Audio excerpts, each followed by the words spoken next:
Hello students, welcome to my YouTube channel science studies fair. तो आज हम पढ़ने वाले हैं why to we balance chemical equations and how to balance chemical equations. तो कल फर्स्ट वीडियो में हमने पढ़ा था difference between physical and chemical changes, what is a chemical reaction, what is a chemical equation and different ways to represent a chemical reaction. तो आज हम उसी को आगे कंटिन्यू करेंगे चैप्टर को। कल मैंने आपको बताया था एक अनबैलेंस्ड केमिकल इक्वेशन के बारे में। तो क्योंकि हम बैलेंसिंग ऑफ केमिकल इक्वेशन के बारे में पढ़ने वाले हैं, तो सबसे पहले हम देख लेते हैं कि एक अनबैलेंस्ड केमिकल इक्वेशन और एक बैलेंस्ड केमिकल इक्वेशन में क्या डिफरेंस है। देखो, अनबैलेंस्ड केमिकल इक्वेशन में रिएक्टेंट की साइड पर और प्रोडक्ट की साइड पर जो नंबर ऑफ एटम्स होते हैं ना, वो डिफरेंट होते हैं, मीन सेम नहीं होते। जैसे कि यहाँ मैग्नीशियम का सिर्फ एक एटम प्रेजेंट है, बट यहाँ मैग्नीशियम का एक एटम प्रेजेंट है, ठीक है, कोई बात नहीं। यहाँ ऑक्सीजन के कितने आइटम्स प्रेजेंट है? 2 आइटम्स प्रेजेंट है। और यहाँ ऑक्सीजन के कितने आइटम्स प्रेजेंट है?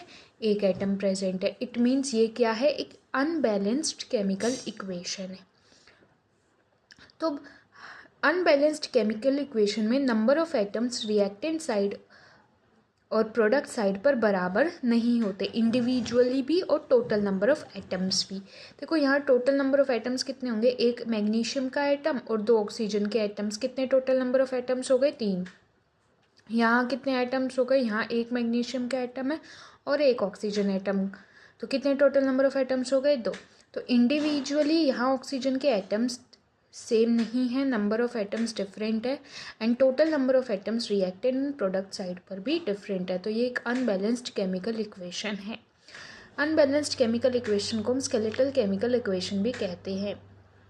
अब हम जैसे एक बैलेंस्ड केमिकल इक्वेशन का एग्जांपल ले, तो जैसे मैंने आपको कल इसका एग्जांपल दिया था।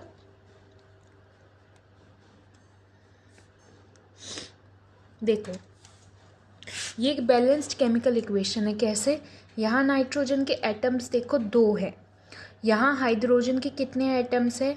2 और 3। देखो, जो भी मतलब ये एक मॉलिक्यूल है, फॉर्मूला के आगे जो भी नंबर लिखा होगा उसको यहाँ से मल्टीप्लाई करना पड़ेगा, जो भी यहाँ पे सबस्क्रिप्ट पे होगा। तो टोटल यहाँ कितने हाइड्रोजन के एटम्स हो गए? 3 × 2 6। तो यहाँ 6 हाइड्रोजन एटम्स है, 2 नाइट्रोजन एटम्स है। अब यहाँ देखो, नाइट्रोजन के कितने आइटम्स है? देखो, यहाँ नाइट्रोजन के नीचे कोई भी जो है सबस्क्रिप्ट नहीं लिखा है, इट मीन्स नाइट्रोजन का एक ही एटम प्रेजेंट है, और इसको हम उससे मल्टीप्लाई करेंगे, यानी 1 को। तो 2 × 1 कितने नाइट्रोजन के एटम्स प्रेजेंट है? 2। यहाँ हाइड्रोजन के कितने एटम्स प्रेजेंट है? 2 × 3 6। तो नाइट्रोजन के 2 एटम्स यहाँ हैं, 2 एटम्स यहाँ भी है। हाइड्रोजन के कितने आइटम्स प्रेजेंट है? 6। और यहाँ भी हाइड्रोजन के कितने आइटम्स प्रेजेंट है? 6। तो ये क्या हो गई? एक बैलेंस्ड केमिकल इक्वेशन हो गई। देखो, थोड़ा सा डिटेल में अगर स्टडी करें,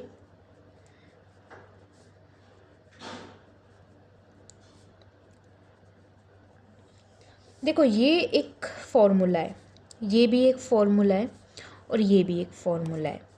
जब इनको हम इस फॉर्म में लिखेंगे, ये बैलेंस्ड नहीं है इक्वेशन। इट मीन्स एक मॉलिक्यूल किसका प्रेजेंट है? N2 का। एक मॉलिक्यूल किसका प्रेजेंट है? H2 का।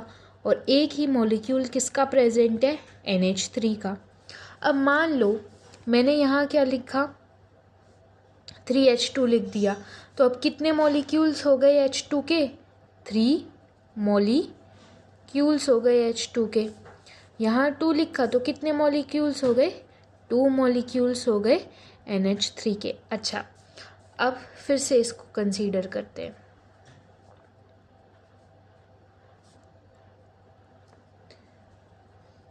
देखो, क्योंकि एक मॉलिक्यूल है N2 का, और एक मॉलिक्यूल में कितने नाइट्रोजन एटम्स है? 2 नाइट्रोजन एटम्स है। यहाँ एक मॉलिक्यूल है H2 का, और एक मॉलिक्यूल में कितने हाइड्रोजन एटम्स है? 2 हाइड्रोजन एटम्स है। ये एक मॉलिक्यूल है अमोनिया का, NH3 का मतलब है अमोनिया। तो यहाँ एक मॉलिक्यूल ऑफ NH3 प्रेजेंट है, और एक उस मॉलिक्यूल में एक तो नाइट्रोजन एटम है और 3 क्या है? हाइड्रोजन एटम है ना। तो अगर मैं यहाँ 3 लगा देती हूँ तो कितने हाइड्रोजन एटम्स हो जाएंगे? देखो 3 लगा देती हूँ H2 के आगे तो 3 मॉलिक्यूल्स हो गए H2 के। एक मॉलिक्यूल में 2 हाइड्रोजन एटम है तो 3 मॉलिक्यूल में 6 हाइड्रोजन एटम होंगे। अगर मैं यहाँ 2 लगा देती हूँ तो एक मॉलिक्यूल में अगर एक नाइट्रोजन एटम प्रेजेंट है, यहाँ अगर मैं 2 लिख देती हूँ, इट मीन्स 2 मॉलिक्यूल्स हो गए NH3 के। अगर एक मॉलिक्यूल में एक नाइट्रोजन एटम है तो 2 मॉलिक्यूल में 2 नाइट्रोजन एटम होंगे। अगर एक मॉलिक्यूल में 3 हाइड्रोजन एटम प्रेजेंट है तो 2 मॉलिक्यूल में कितने हो गए? 6 हाइड्रोजन एटम्स प्रेजेंट हो गए, है ना। तो अब ये इक्वेशन क्या है? बैलेंस्ड है, क्योंकि नंबर ऑफ एटम्स दोनों जगह सेम आ रहे हैं। यहाँ देखो 2 नाइट्रोजन एटम, यहाँ भी 2 नाइट्रोजन एटम, यहाँ 6 हाइड्रोजन एटम, यहाँ भी 6 हाइड्रोजन एटम। तो ये होती है एक बैलेंस्ड केमिकल इक्वेशन जहाँ number of atoms individually and total number of atoms दोनों जगह क्या हो? बराबर हो। देखो नाइट्रोजन और नाइट्रोजन के एटम दोनों जगह बराबर है, हाइड्रोजन के एटम्स दोनों जगह बराबर है। इंडिविजुअली नंबर ऑफ एटम्स एक दूसरे के बराबर है। जितने हाइड्रोजन एटम्स रिएक्टेंट साइड पर प्रेजेंट है उतने हाइड्रोजन एटम प्रोडक्ट साइड पर प्रेजेंट है। जितने नाइट्रोजन एटम रिएक्टेंट साइड पर प्रेजेंट है उतने ही नाइट्रोजन एटम प्रोडक्ट साइड पर प्रेजेंट है। अगर total number of atoms count करें तो यहाँ 2 नाइट्रोजन एटम और 6 हाइड्रोजन एटम, तो कितने हो गए? 8 टोटल नंबर ऑफ एटम्स हो गए। यहाँ भी कितने हो गए? 2 नाइट्रोजन एटम और 6 हाइड्रोजन एटम, कितने हो गए? 8 टोटल नंबर ऑफ एटम्स। तो टोटल नंबर ऑफ एटम्स भी दोनों जगह बराबर है। अब बात करते हैं कि आखिरकार हम केमिकल इक्वेशंस को बैलेंस क्यों करते हैं। देखो केमिकल इक्वेशंस को बैलेंस इसलिए करते हैं क्योंकि हम फॉलो करते हैं लॉ ऑफ कंजर्वेशन ऑफ मास।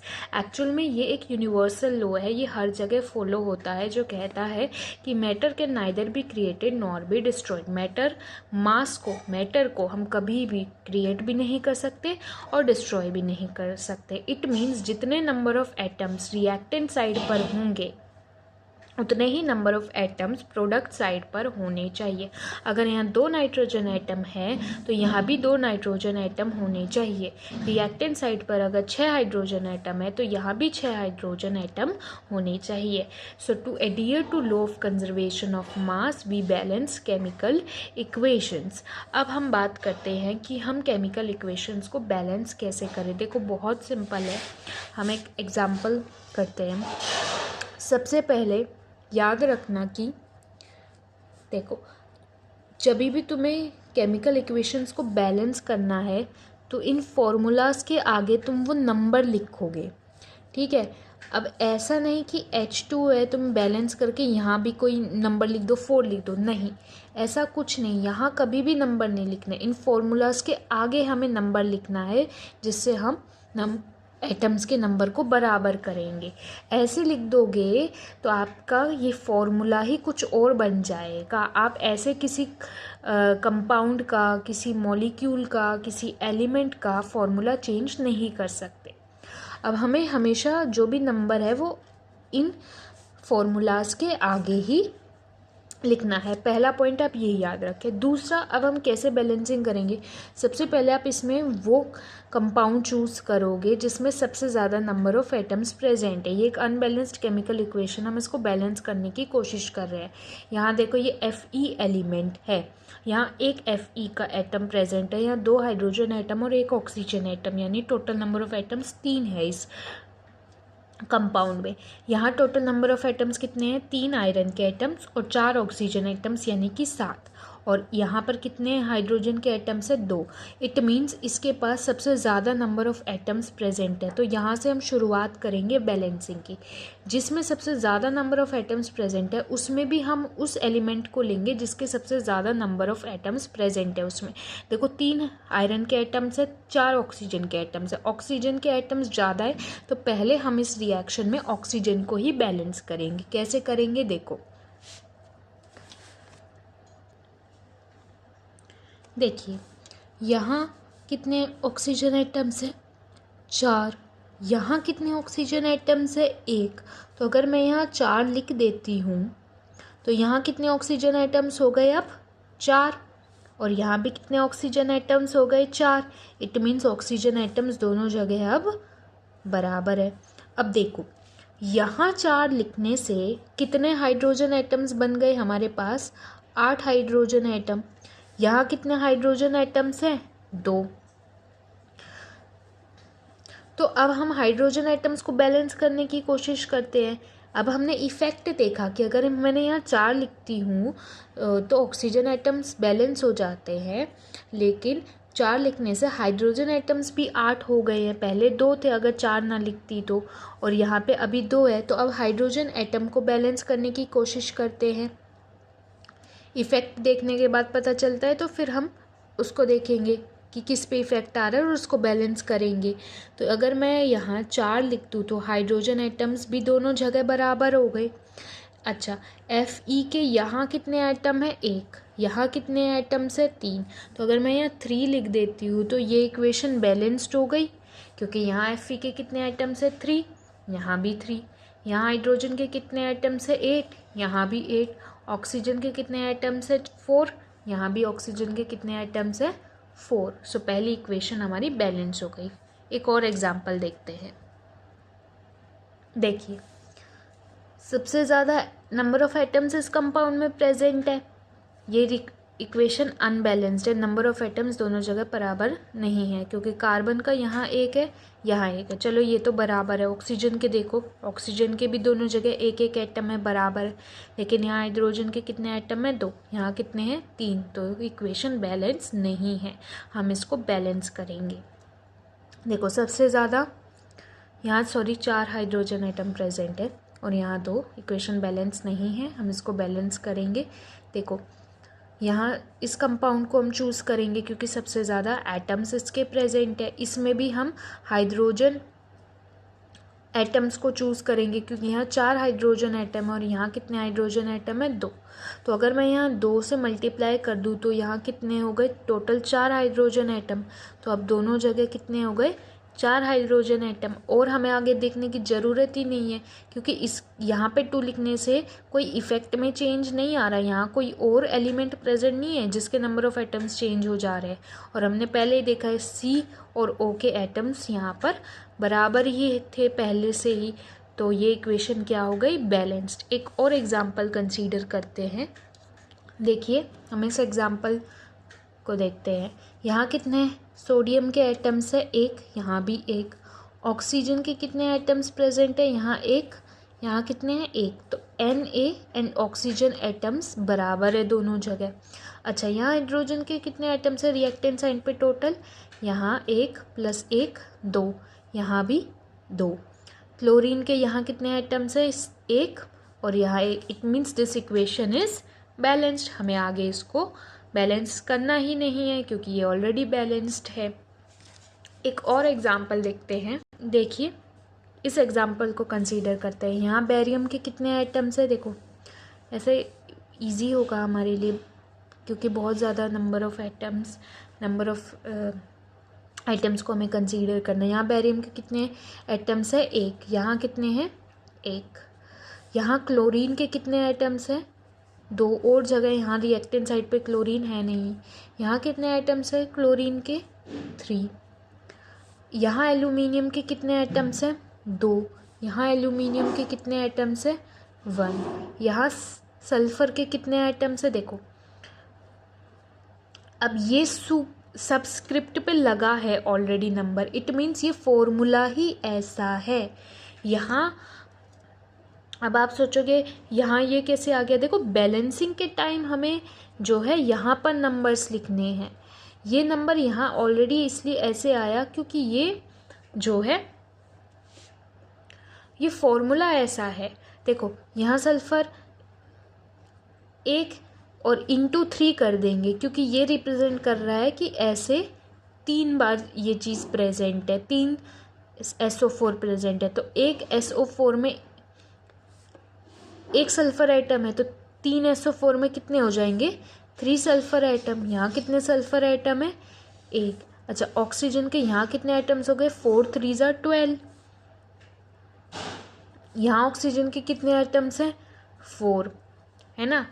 अब देखो जब बैलेंसिंग करनी है तो हम यहाँ इसके पीछे कुछ नहीं लगाएंगे, हमें यही नंबर्स लिखने पड़ेंगे बैलेंसिंग के टाइम, ठीक है।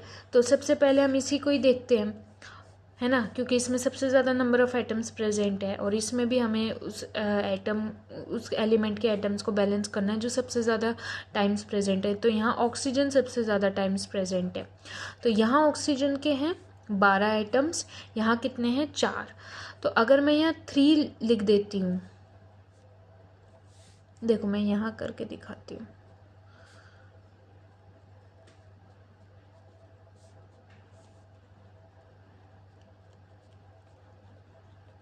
देखो यहाँ ऑक्सीजन के कितने आइटम्स है, 4 3 ज़ा 12, यहाँ 4 है, तो यहाँ अगर मैं 3 से मल्टीप्लाई कर देती हूँ तो ऑक्सीजन के आइटम्स हमारे क्या हो गए, बैलेंस।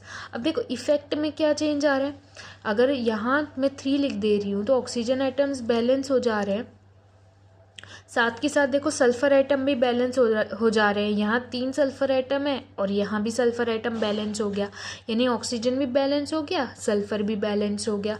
अब देखो यहाँ 3 लिखने से इफेक्ट क्या हो रहा है कि 3 बेरियम के एटम्स बन जा रहे हैं, यहाँ कितने बेरियम के एटम्स है, 3, तो मैं 3 यहाँ मल्टीप्लाई कर दूँ तो 3 बेरियम एटम्स बैलेंस हो गए। अब देखो यहाँ 3 लिखने से इफेक्ट क्या हो रहा है कि बेरियम एटम्स बैलेंस हो गए, लेकिन क्लोरीन एटम्स कितने हो गए, 6 हो गए। देखो यहाँ 3 लिखने से बेरियम एटम्स बैलेंस हो जा रहे हैं, पर क्लोरीन के कितने एटम्स हो गए, 3 2 ज़ा 6, यहाँ क्लोरीन के कितने एटम्स है, 3, तो अगर मैं यहाँ 2 लिख देती हूँ तो क्लोरीन के एटम्स क्या हो गए, बैलेंस। पर यहाँ 2 लिखने से इफेक्ट क्या हो जा रहा है, 2 एल्यूमिनियम एटम्स हो जा रहे हैं और यहाँ भी कितने एटम्स हैं एल्यूमिनियम के, 2। इट मीन्स ये इक्वेशन अब बैलेंस हो चुकी है, हमने बेरियम एटम्स भी सेम कर लिए, सल्फर एटम्स भी हमने इक्वल कर लिए। उसके बाद ऑक्सीजन एटम्स यहाँ कितने हैं, 12, यहाँ भी कितने हैं, 12। एल्यूमिनियम एटम्स यहाँ कितने हैं, 2, यहाँ भी कितने हैं, 2। यहाँ क्लोरीन के कितने एटम्स हैं, 3 2 ज़ा 6, यहाँ भी क्लोरीन के कितने एटम्स हैं, 3 2 ज़ा 6। तो आज हमने सीखा कि हम केमिकल इक्वेशन को बैलेंस क्यों करते हैं और कैसे हम केमिकल इक्वेशन को बैलेंस करते हैं। Thank you for watching my video. If you liked the content, then please like this video and share and subscribe my channel. Thank you so much.